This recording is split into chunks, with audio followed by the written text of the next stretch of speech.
آقائے دو جہاں، محسن انسانیت، معلم کائنات، روحی فداء جناب محمد رسول اللہ صلی اللہ تعالیٰ علیہ وسلم کے تمام صحابہ اپنی جگہ آسمان ہدایت کے آفتاب و مہتاب ہیں، جو قیامت کی صبح تک اقوام عالم کو ہدایت کے انوار تقسیم کرتے رہیں گے، جو اپنے عزم کی ٹھوکر سے تاریک راتوں کے مسافروں کے راستے کے ہر پتھر کو چراغ راہ بناتے رہیں گے۔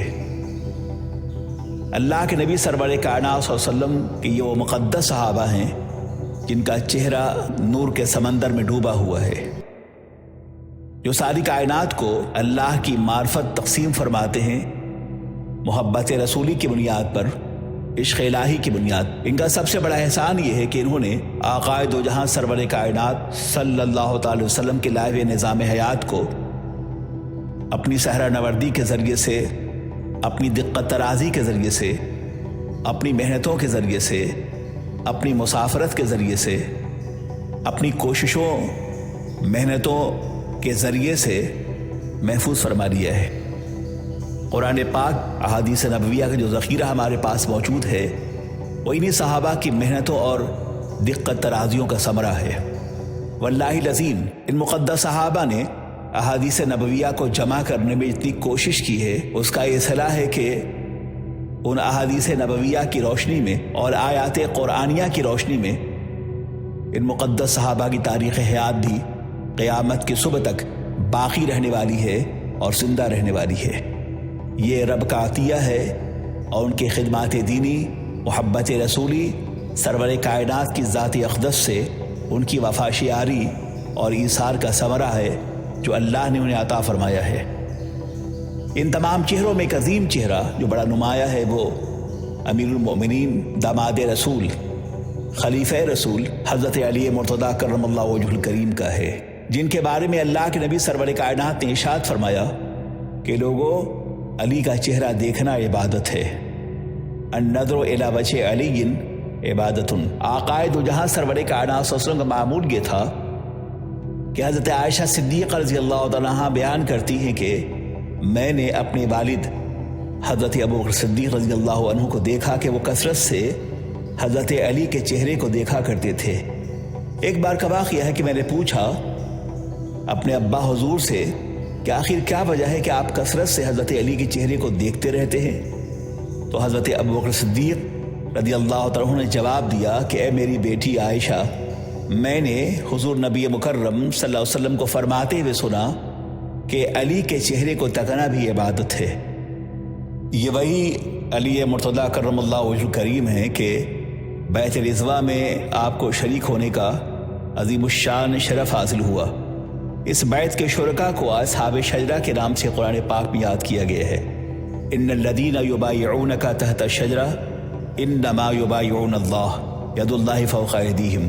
اس اعزاز سے حضرت علی نوازے گئے۔ اس بیت کے شرکاء کو اصحاب شجرہ کہہ کے پکارا گیا ہے۔ اللہ تبارک و تعالیٰ نے کھلے لفظوں میں انہیں اپنی خوشنودی اور جنت کی بشارت دی ہے۔ اسی موقع سے اللہ کے نبی سرور کائنات صلی اللہ علیہ وسلم کے حکم کے مطابق صلح نامہ حدیبیہ مرتب کیا گیا۔ اس کی کتابت کا شرف حضرت علی کرم اللہ وجہ الکریم کو حاصل رہا۔ جب اس صلح نامے میں محمد رسول اللہ کے الفاظ آئے تو مشرکین کو اعتراض ہوا کہ ہم محمد کو رسول اللہ تسلیم نہیں کرتے، اس لیے رسول اللہ کا لفظ صلح نامہ سے نکال دیا جائے۔ حضور نے حضرت علی کو حکم دیا کہ علی، رسول اللہ کا لفظ عبارت سے محو کر دو۔ حضرت علی کرم اللہ الکریم کی غیرت ایمانی کو یہ گوارا نہیں ہوا۔ آپ بصد احترام بارگاہ مصطفیٰ میں عرض گزار ہوئے کہ یا رسول اللہ، خدا کی قسم، جان و دل ہوش و خرد میرے ماں اور باپ آپ کے قدموں پہ قربان ہو جائیں، اے اللہ کے نبی یہ کام مجھ سے نہ ہوگا۔ میری غیرت ایمانی کو یہ گوارا نہیں ہے کہ میں اپنے ہاتھوں سے محمد رسول اللہ کے لفظ کو محو کر دوں۔ سر تو کٹ سکتا ہے اور جذبہ جانثاری کی تمام انتہائی اس پہ قربان ہے، مگر یہ میری جرت کو گوارا نہیں ہے، جرت ایمانی کو، کہ میں لفظ محمد رسول اللہ کو اپنے ہاتھوں سے محو کر دوں۔ گرامی وقار صلی اللہ تعالی علیہ وسلم ان کے جذبات کی قدر کرتے ہوئے خود اپنے دست مبارک سے لفظ رسول اللہ کو مٹا دیا۔ ایسے ہی غزوہ خیبر کے موقع سے بھی حضرت علی کرم اللہ وجہہ کریم کو ایک جاباز مجاہد کی حیثیت سے شرکت کا شرف حاصل رہا۔ عالم یہ ہے کہ جنگ 7 ہجری میں ہوئی۔ خیبر میں یہودیوں کے کئی مضبوط قلعے تھے اور مسلسل کئی ہفتوں سے جنگ جاری تھی۔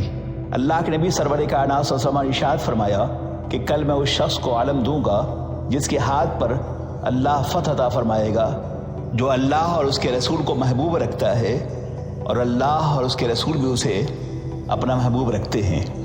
یہ بات وہی کہہ سکتا ہے جو غیبداں پیغمبر ہو، یہ بات وہی کہہ سکتا ہے جس کے ہاتھوں میں کن کی کنجی ہو، یہ بات وہی کہہ سکتا ہے جو تسخیر کائنات کا چشمہ سیال ہو، یہ بات وہی کہہ سکتا ہے جو خدائے اعظم کا نائب اعظم ہو، یہ بات وہی کہہ سکتا ہے جو کائنات گیر اقتدار کا مالک ہو۔ یہ بات پیغمبر ہی کہہ سکتے ہیں اور ان کے علاوہ کوئی دوسرا دعویٰ نہیں کر سکتا، اس لیے کہ عالم غیب سے اترنے والی نصرت و حمایت ان کے ساتھ تھی۔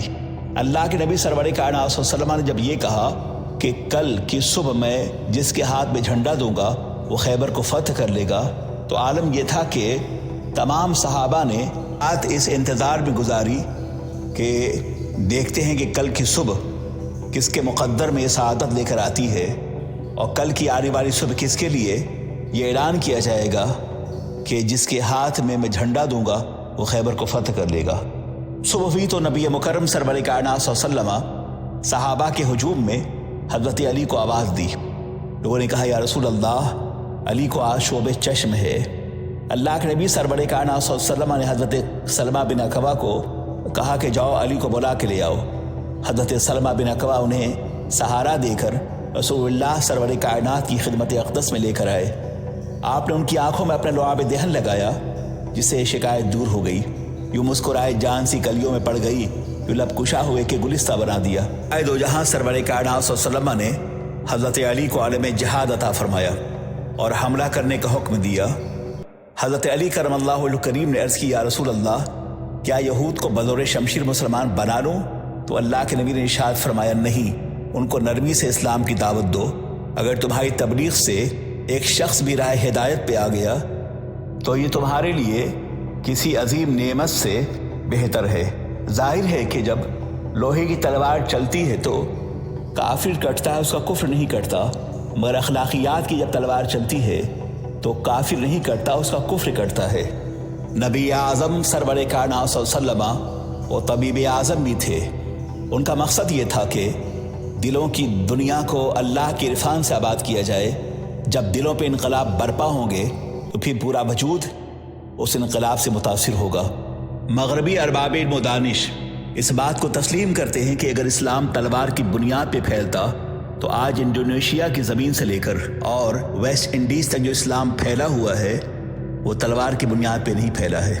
اس لیے کہ تلوار کی بنیاد پر وقتی طور پر قوموں کو مظلوم بنایا جا سکتا ہے، ان کی لاشوں پر اقتدار کی کرسیاں رکھی جا سکتی ہیں، لیکن وہ اسلام جو صدیوں سے چمک رہا ہے، سورج کی روشنی سے کہیں زیادہ روشن اور واضح ہے، تو اس کی ترویج و اشاعت میں اس کی بنیادی وجہ ان کے پیغمبر کا جذبہ دل ہے اور اخلاص ہے، اور وہ فاتح عالم ہے۔ دنیا کی کوئی طاقت انہیں کمزور نہیں کر سکتی۔ جو زمانہ گزر رہا ہے، مسافت حیات کے ساتھ ساتھ انقلابات زمانہ نے دیکھا ہے اس بات کو کہ اسلام اپنی پوری قوت کے ساتھ بڑھتا جا رہا ہے، پھیلتا جا رہا ہے۔